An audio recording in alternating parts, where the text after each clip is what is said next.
Be here now. Just be here now.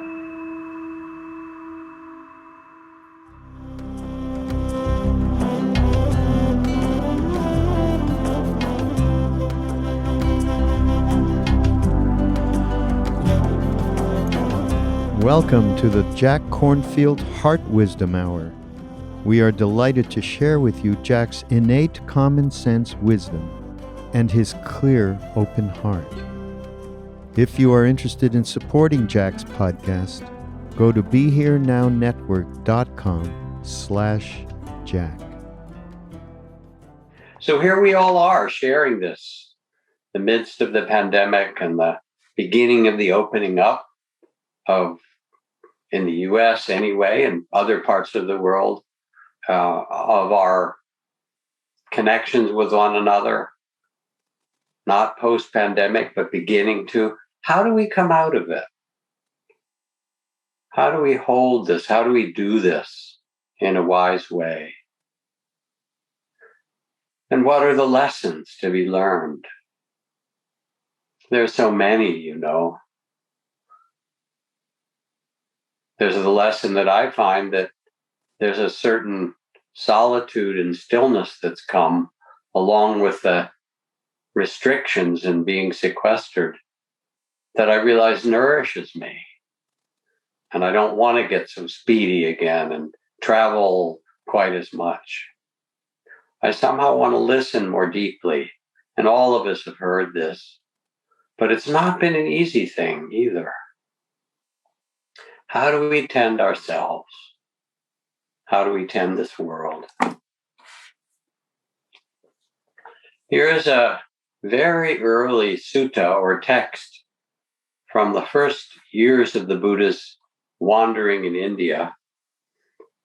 Early one morning, when the Blessed One was out on his alms round, the Buddha approached the area being plowed in springtime, where a wealthy Brahmin landowner was distributing food to his worker.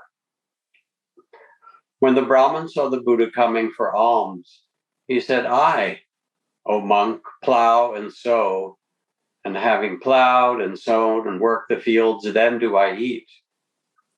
You too should likewise plow and sow, and having done so, you should eat." So he's sort of putting him down, saying, "Hey, I work, why should I give you food?" And the Buddha responded, "I too, O Brahman, plow and sow, and having plowed and sown, I eat." And the Brahman said, "You claim to be a plowman. I see no plow. Tell me, what kind of plowing is it that you do?"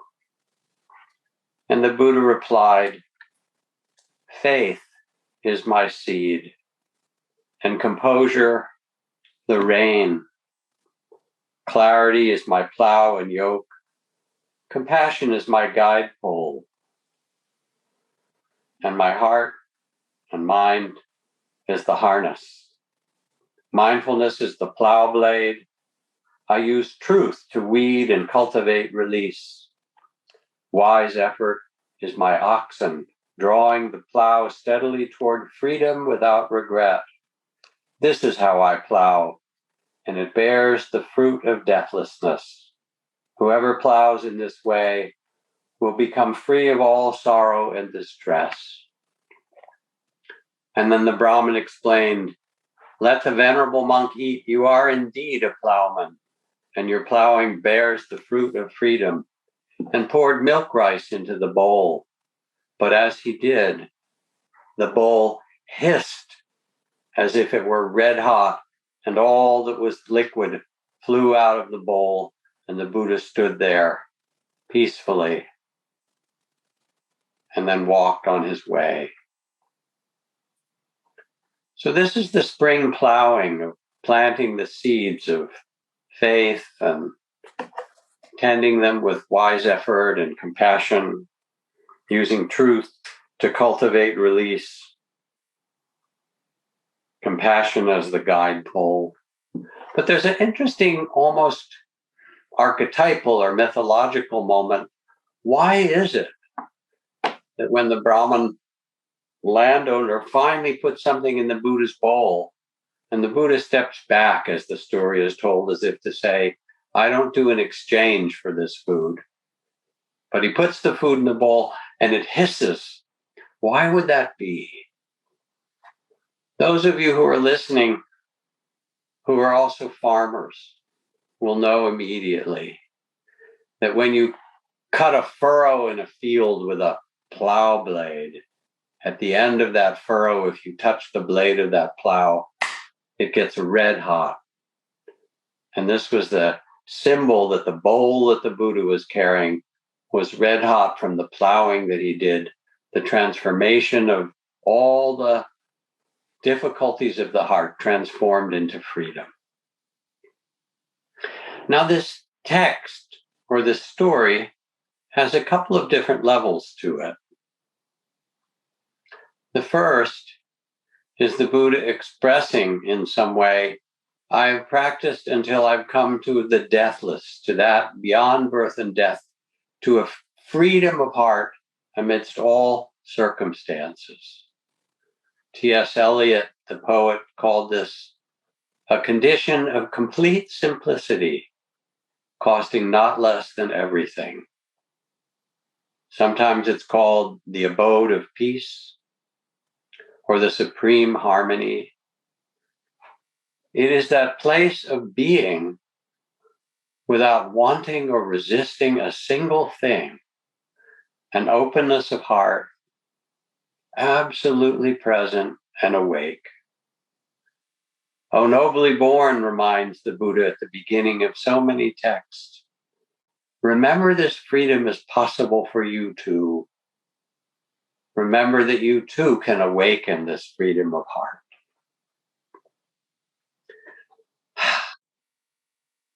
Now, how to do this? I remember having a conversation with Ram Dass when I was relatively new at teaching. He'd become a friend and a mentor, and in fact came to the second retreat I ever taught in a camp in Western Massachusetts. Joseph Goldstein and I were teaching together, and that retreat was attended by John Kabat-Zinn and Dan Goleman and my beloved Trudy Goodman and a whole group of other people who became themselves well-known Dharma teachers. And sometime after that, I was sitting with Ram Dass. Maybe it was after the first year of teaching or the second together at Naropa Institute, Naropa Buddhist University. And I said, I'm kind of getting the hang of teaching in ways that really serve the different people who come. I'll be in a room and there'll be those who are quite new to meditation with their questions, and some who've practiced a long time and maybe spent time in a ashram or a temple or a monastery for months or years, and some in the middle, some who are backgrounds of therapy or psychologists.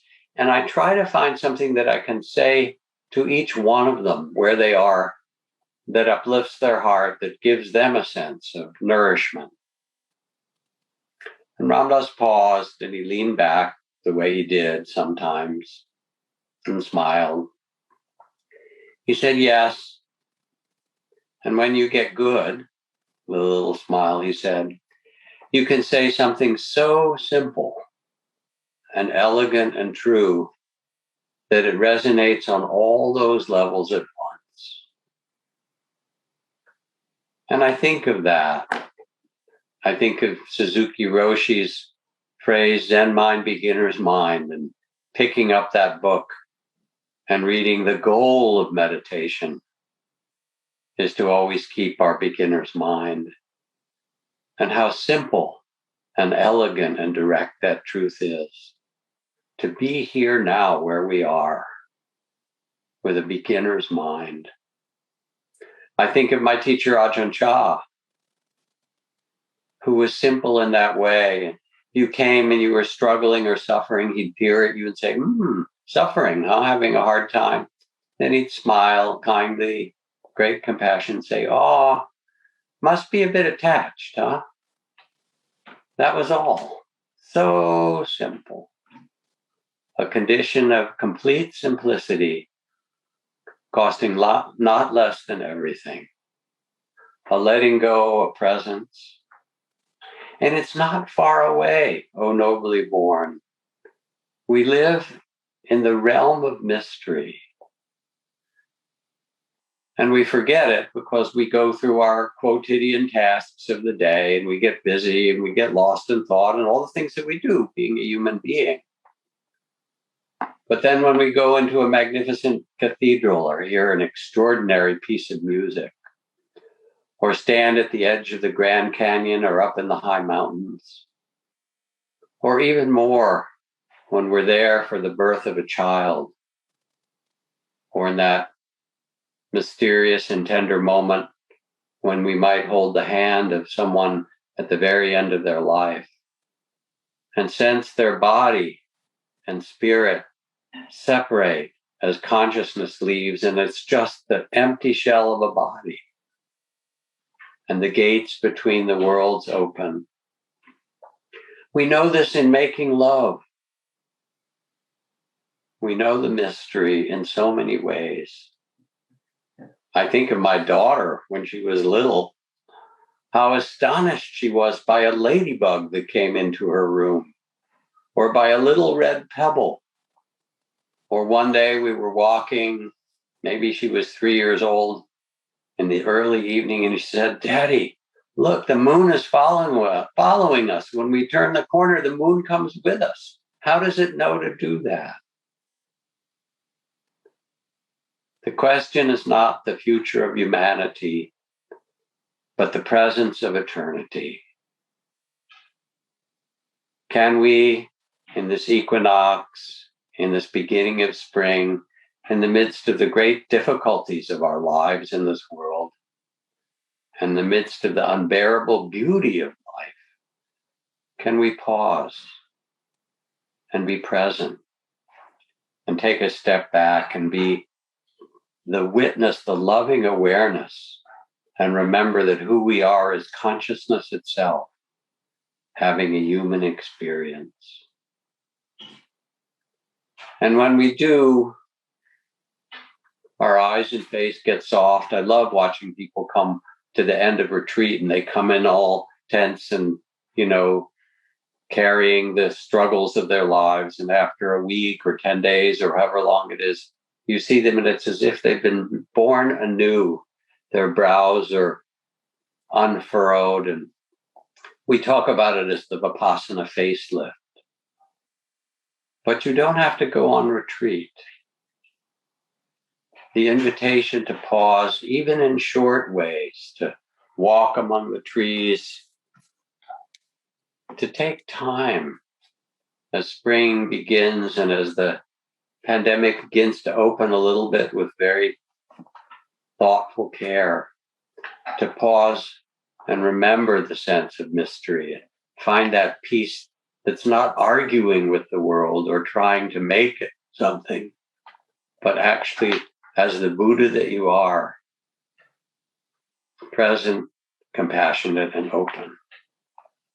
Mary Oliver writes, "When I am among the trees, especially the willows and the honey locust, equally the beech, the tan oaks, and the pines, they give off such hints of gladness. I would almost say they save me, and daily.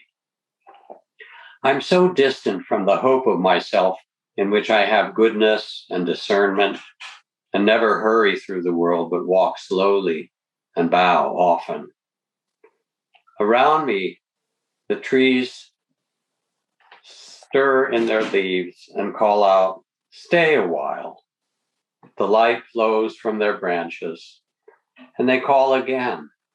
'It's simple,' they say, 'and you too have come into the world to do this, to go easy, to be filled with light, to shine.'"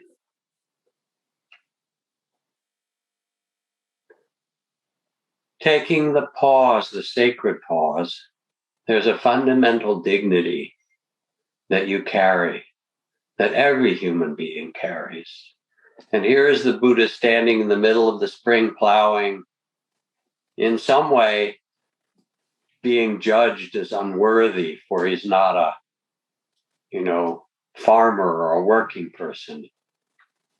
And he stands there in the place of peace and radiance and being, and says, I have done my plowing, and it bears the fruit of the freedom of heart to be just as I am in this mystery. So that's one part of this text, the invitation to be present in mystery, seeking nothing, becoming the conscious witness of it all, the loving awareness. But there's another part of this text.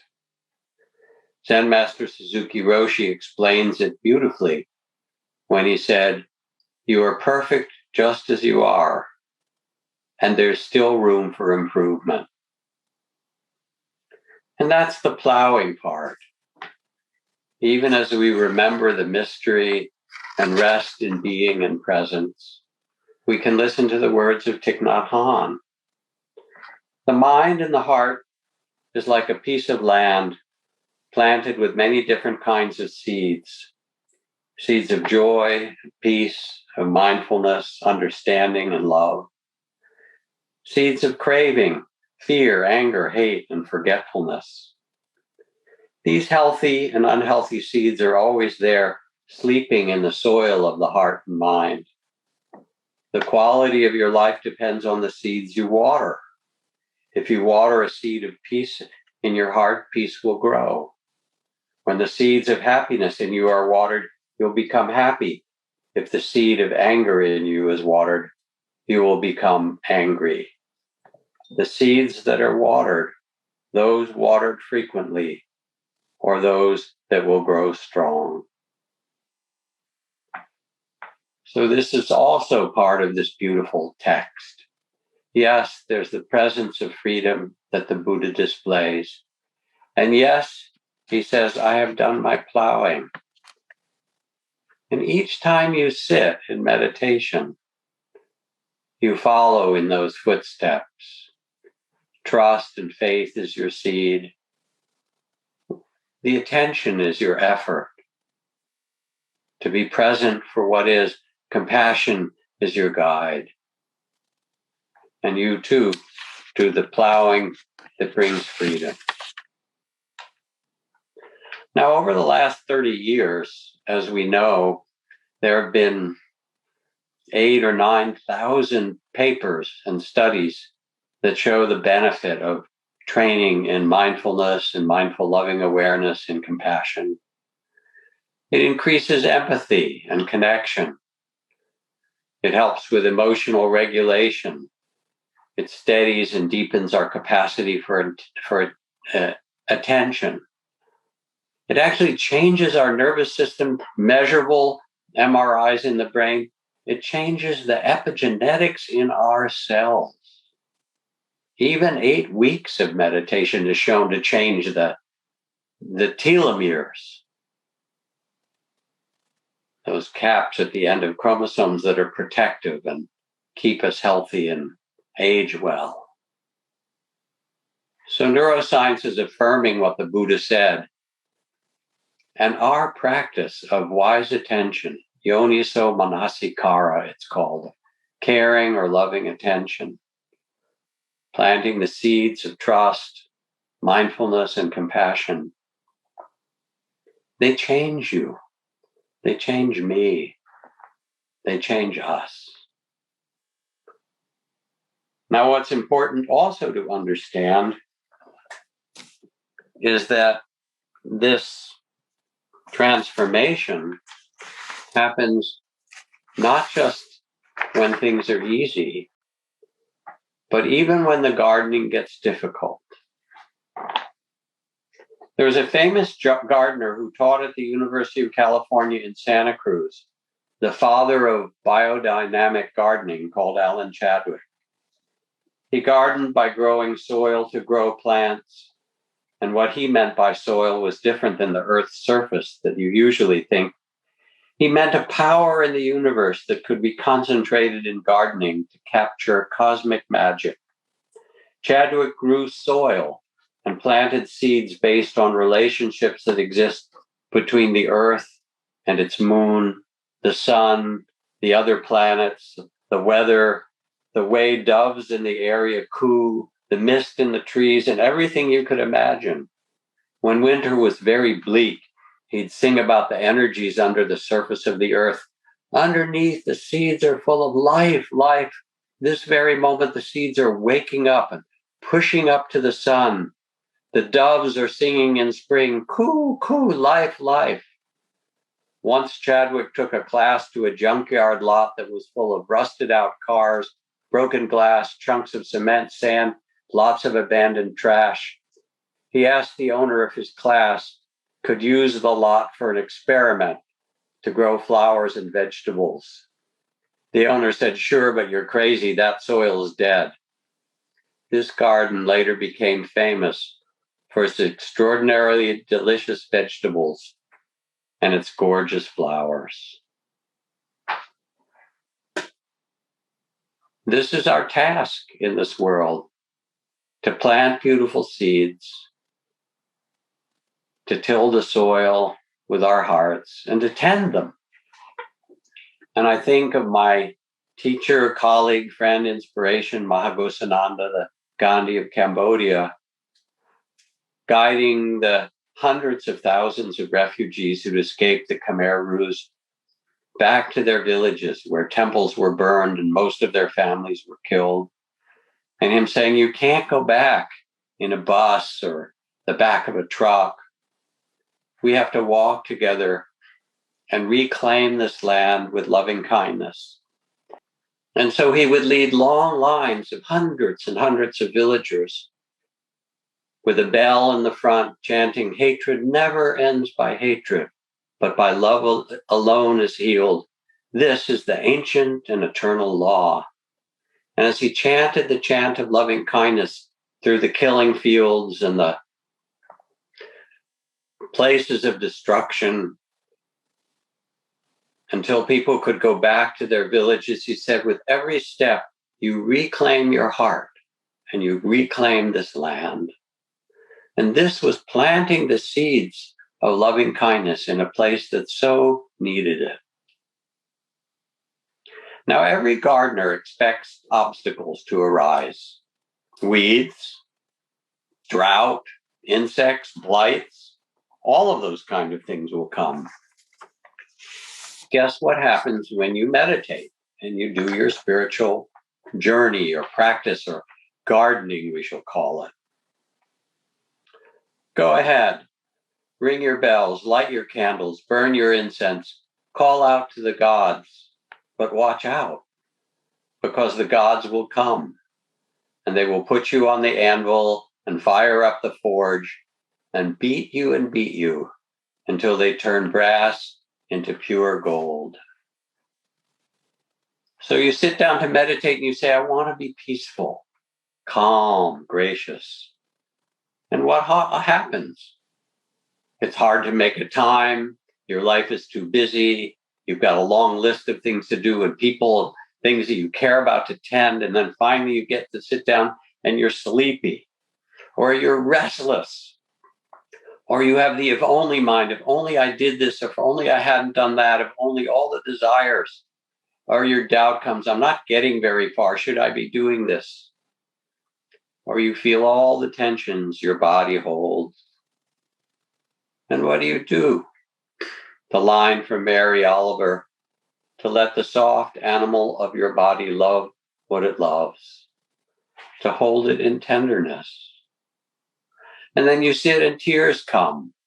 Ajahn Chah said, if you haven't wept deeply, you probably haven't meditated very long, because we carry the tears of the way, the ocean of tears of life, along with its magnificent beauty. And fear comes, and you bow and you name it, fear, fear, as we did in our sitting. Let me not turn from you. Let me feel this wave of fear. Fear, open, show me your dance. Breath stops, everything contracts, fear, fear. I feel like I'm going to die, dying. Now what? Oh, I'm still anxious, anxious, anxious. I wish it would go away, wishing, wishing. I hate this fear, hating, hating, hating. Oh, but I'm tired of it all, tired. Maybe I'll just go back to my breath. Calm, ease, breathing in and out. Hey, I did pretty good with that fear. Oh, pride, pride. All right. Another breath. And you start to smile. You become the loving witness of all your dramas. You name them, the emotions that come, the shame, the guilt, the fear. Instead of resisting, you become the loving awareness that says, yes, this too is part of being human. How do you touch the difficulties that arise in your heart and mind, the pains in your body, the difficult emotions? Can you find the courage as a gardener to turn toward that which is difficult? The weeds, the insects, the blight. And can you tend them with a tender heart and care and water the seeds of compassion for it all? Here's the secret, or one of the secrets, that's important for you to know. These obstacles are the path. It's not like they're in the way of your getting to some magnificent, great, wonderful state that you're always open and stop breathing because it's just so peaceful. These obstacles are the path for the very things that are difficult. Your restlessness, the doubting mind, the tears that you carry for yourself or the world, they're the place where you learn to steady your heart, where you learn to recognize and allow what's true, where you learn forgiveness and kindness. They're the place where you shift your identity from being caught in how it's supposed to be and how you're supposed to be, to that place of love. They're the place to grow strong and steady and free in the heart. The Buddha says, as the farmer channels water to their land, so the wise one directs kindness and compassion to their own heart and mind. Now, you remember that phrase in Zen, there are only two things. You sit and you sweep the garden, and it doesn't matter how big the garden is. That is, you quiet the mind and tend the heart, and then you get up and you tend the garden. A mindful presence as you quiet yourself in this turning of the seasons, and then a mindful, loving response. And as you learn these inner capacities in meditation, to be with all the waves of emotion and doubt and thought, and all the things, the beautiful things in the joy that open, and then the closing again, and the contraction and opening and closing, just as the body breathes, the emotions in the heart opens and closes, and the mind opens fast, and then it closes in its ideas. And you learn to be with all those waves.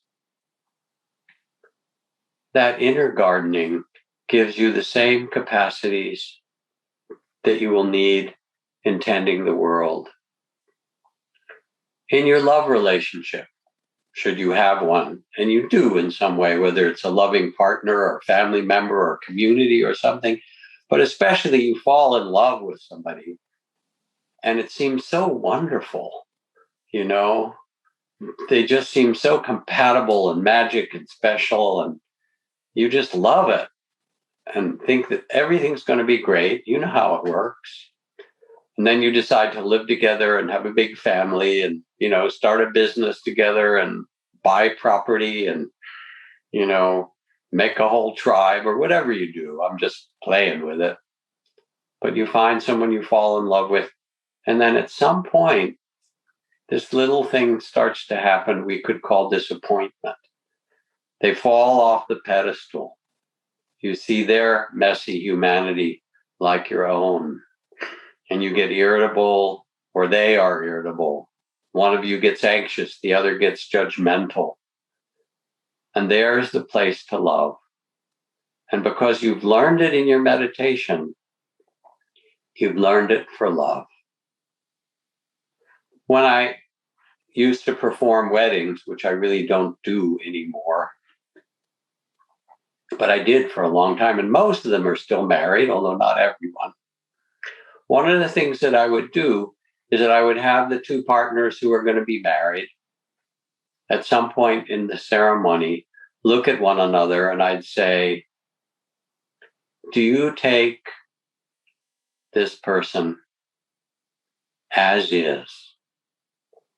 You know how in the used car lot there'll be a sign in the window of the car, here it is, $6,900 for this car, as is.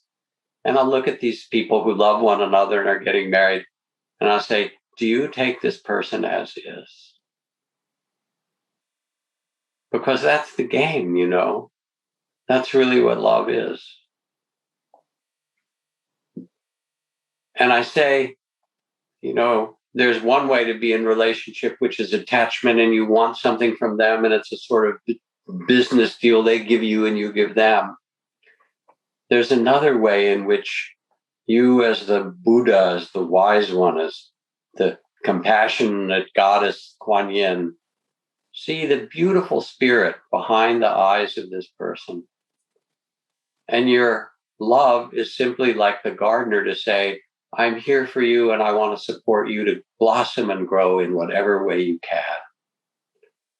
That is the game that you learn in your inner life and translate it in relationship. But it's true, in every relationship and in everything. I mean, I certainly see it in my marriage to Trudy, my beloved. For the last year plus being sequestered together, there were moments of cabin fever, if you will, or irritation and so forth. And then I just look at her and I step back from the place of loving awareness and I see her as a little girl, 1, 2 years old, toddling around. I see her as 7 or 8. I see her as a, young teenager, 13, 14 years old, that kind of brightness and innocence. I see her as a young woman. I see her when she had her child and as she grew and so forth. And I see her now and I see this whole arc of being and the mystery behind it and the joys and the suffering that she's been through. And when I step back and get quiet and gaze in that way, instead of the judgment or the need, I just feel a gratitude and an ability to love and be present for the mystery of this other person. And it's the same gardening in parenting. You have these kids and they're small and they try to put everything in their mouth and they're a little older and they hit each other with blocks and you have to socialize them, and then they start careening down the street in their bicycle and they fall off and you have to take care of them when they hurt themselves. And then they hit puberty and what do you do with that? Teenage angst. And then there's sexuality and alcohol and drugs. And they're not, who you think they should be. And you get through all of that and then they leave you. How do you do it?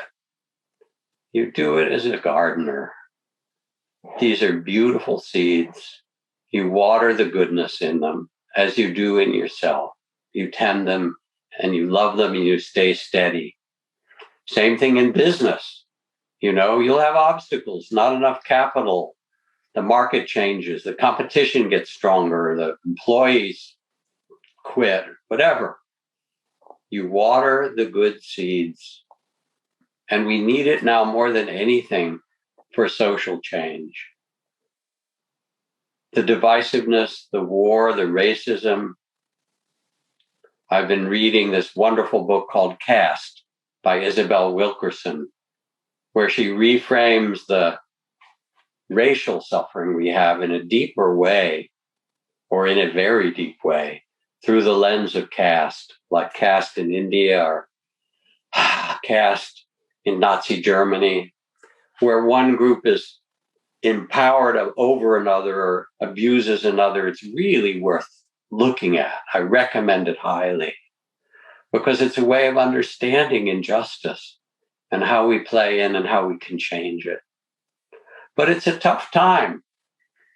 I watch what's happening to my friends in Burma, and we led a march across the Golden Gate Bridge a week or two ago with hundreds of people from Burma and from the Buddhist community to say we're with you and spread those images across the media and underground in Burma so people know that they're with us. We know this. If we want the world to be different, we have to water the right seeds and we have to see what really matters. We have to tend those seeds that matter the most. Here is from Robert Kennedy, a speech he gave in the year before he was assassinated. He was asked about his vision for the economy. Someone asked about gross national product.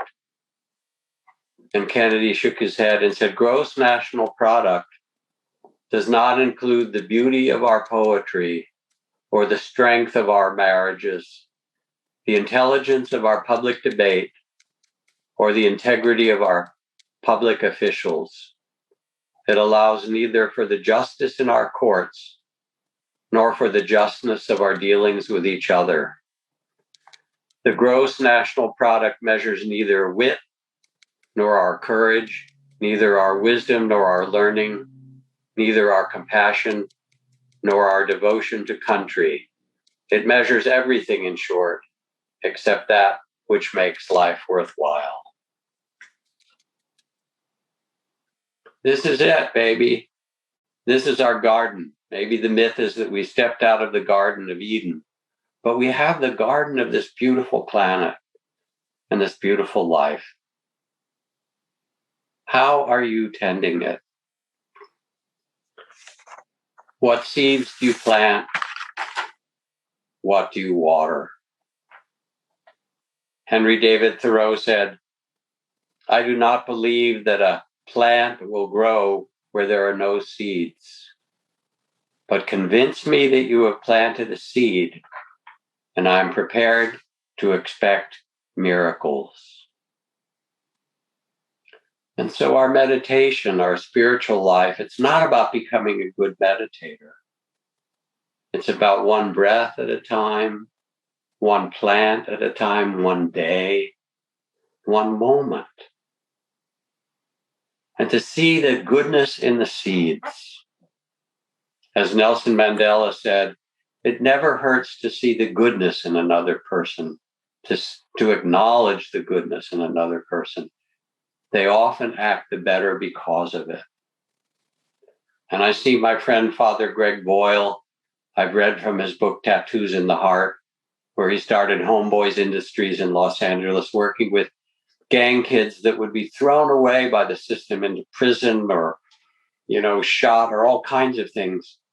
And he sees the secret beauty behind these posturing, tattooed gang kids who are mostly aggressive because they're trying to save their own lives. And he meets them exactly where they are, and he loves them. This is what you get to do. To shift somehow from the struggle of things to say, I can water beautiful seeds in myself. I can take a walk and stand still among the trees, as Mary Oliver says. I can do compassion practice. I can stand up for justice. And doing it not because you have to, but because you get to. To change your language from I have to I get to. I get to tend this garden even with all the rusted cars and cement, as Alan Chadwick found. Underneath, we can tend this soil and make something really beautiful grow. There's a story of a woman named Kathy Sneed. And Kathy Sneed started the Prison Garden Project in San Francisco some years ago. She was concerned about the soul death of so many people who were in the San Francisco prison system. And so she began a project to allow any of those who were incarcerated to help plant a garden. They were invited to grow vegetables in a garden plot behind one of the prison buildings. And through some fundraising, she got them seedlings and mulch, fertilizer, garden tools. To be able to grow a garden with their own hands, to be responsible for its blossoming, to overcome insect and drought, brought out the best in these men who otherwise had been thrown away by the world. And we have so many millions in our racist poverty prison system. Instead, it changed them. She talks about one macho giant saying, "Don't step on my babies," as she walked through the garden. The prison wardens were amazed by the change. The garden became so important to those who cared for these patches that their lives began to revolve around them. In fact, when the time came for these men to be released from prison, some purposely violated their parole so they could return to their gardens. This led Kathy to the inevitable next step, a garden project for ex-prisoners that spread across the Bay Area, because the harvest that she was interested in was not the fruits and vegetables, but it was the harvest of the souls and spirits of these men. Don't think this is not possible in this world. I've talked to you about the better angels of our nature, the book by Steven Pinker, where he details with numbers the decrease in slavery in the world, even though it's still here in painful ways.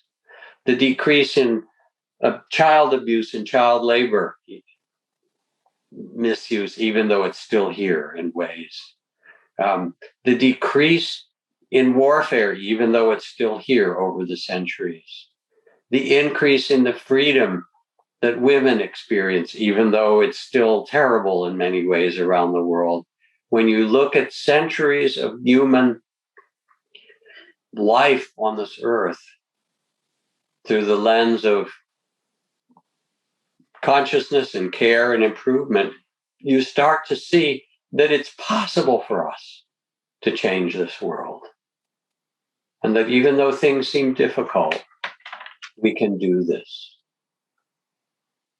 Now, the idea isn't to make it perfect, to make a perfect house and garden, where you get the camera at the right angle and the right time of day, and you put it in the, online or somewhere in this showy garden, some ideal you have.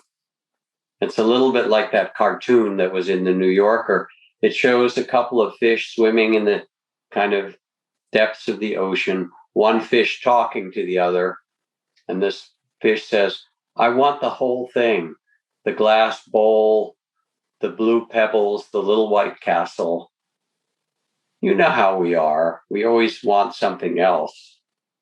But the point isn't to make a perfect garden. The point is to perfect your love. To be able to take the garden that you've been given and find in yourself the intention to turn it into beauty, to do it with joy. L.R. Knost writes, "Do not be dismayed by the brokenness of the world. All things break, and all things can be mended. Not with time, as they say, but with intention. So love intentionally, extravagantly, unconditionally. The broken world waits in darkness for the healing and the light and the water that you can offer to it." Take a moment and reflect as we start the spring amidst the 10,000 joys and the 10,000 sorrows of life. What seeds do you most want to plant?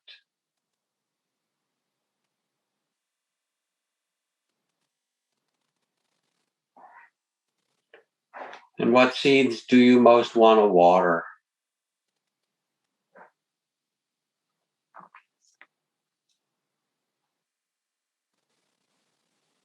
To nourish? What are the seeds in yourself that are calling out to be watered and nourished? Your body and your heart.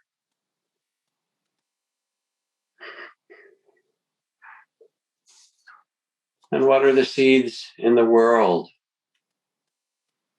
that you can care for?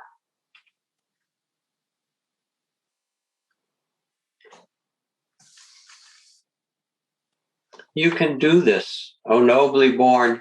You are the plowman in that sutra, the plowwoman. You are the one who tends this garden of the world.